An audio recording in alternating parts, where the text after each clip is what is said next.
Peranti siswa yang diberikan secara percuma kepada mahasiswa B40 mempunyai sistem pengesan yang membolehkan ia dijejaki dan diketahui lokasinya. Isu diskriminasi sosial semakin ketara di Malaysia berdasarkan tinjauan Keadaan Diskriminasi Malaysia 2023 oleh Persatuan Pendidikan Diversiti. Statistik menunjukkan diskriminasi berlaku disebabkan faktor seperti bangsa 32%, pendirian politik 28%, agama 22% dan paling tinggi ialah status sosioekonomi 38%.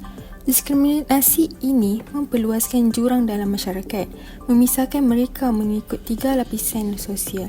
Lapisan atas pemerintah dan pembesar, lapisan tengah pentadbiran pengusaha dan lapisan bawah rakyat biasa dan petani. Fenomena ini menyebabkan masyarakat semakin terpisah dan mengurangkan nilai hormat menghormati. Tugasan ini bertujuan mengenal pasti strategi bagi mencegah diskriminasi agar masyarakat sedar bahawa ia adalah kesalahan yang perlu dielakkan demi kemakmuran negara.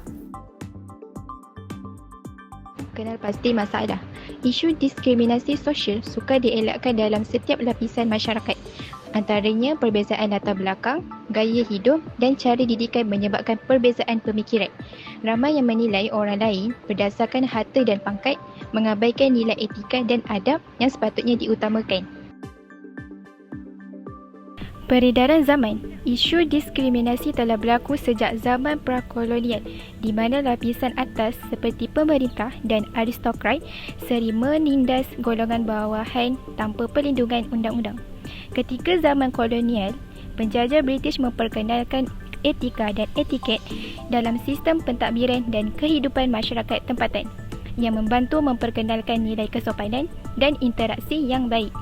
Namun, pada era pasca kolonial atau moden, nilai etika mula bercampur dan menyebabkan masyarakat semakin berpecah dengan diskriminasi sosial yang semakin ketara kerana generasi kini gagal memahami dan mengamalkan etika serta peradaban asal mereka.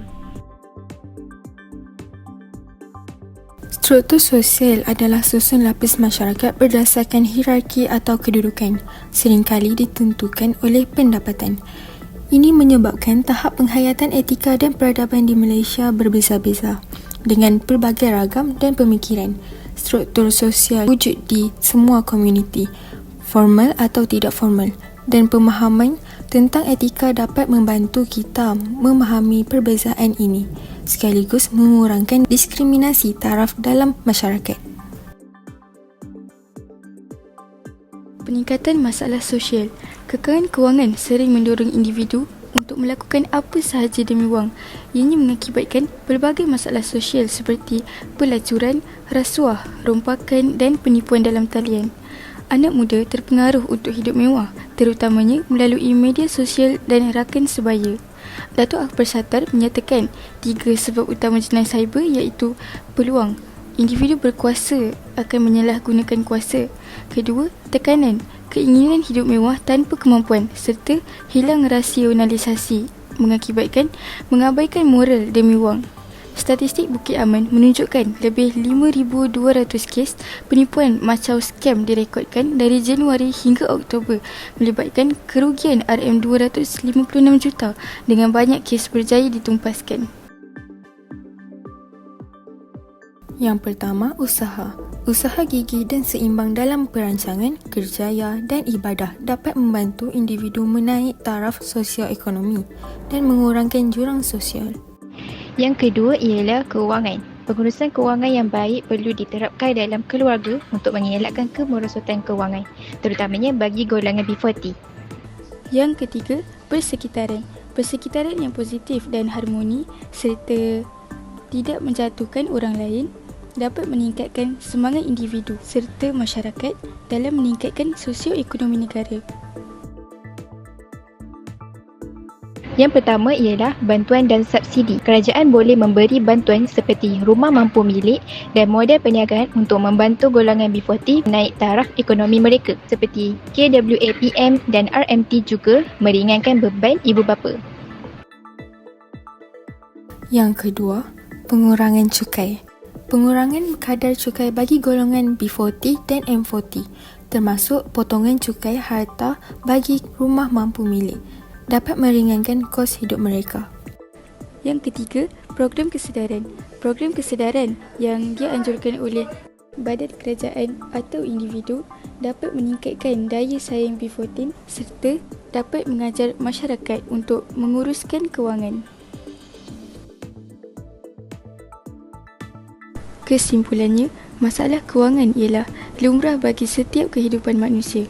Akan tetapi, jika tidak dicegah dengan lebih baik, ianya akan menjadi sebuah masalah yang sangat besar dan akan memudaratkan kehidupan sosioekonomi manusia.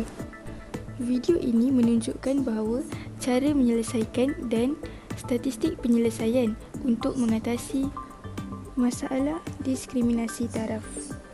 Penting bagi semua pihak untuk mengatasi masalah diskriminasi ini supaya meningkatkan sosioekonomi negara serta masyarakat sekaligus akan mewujudkan persekitaran yang harmoni.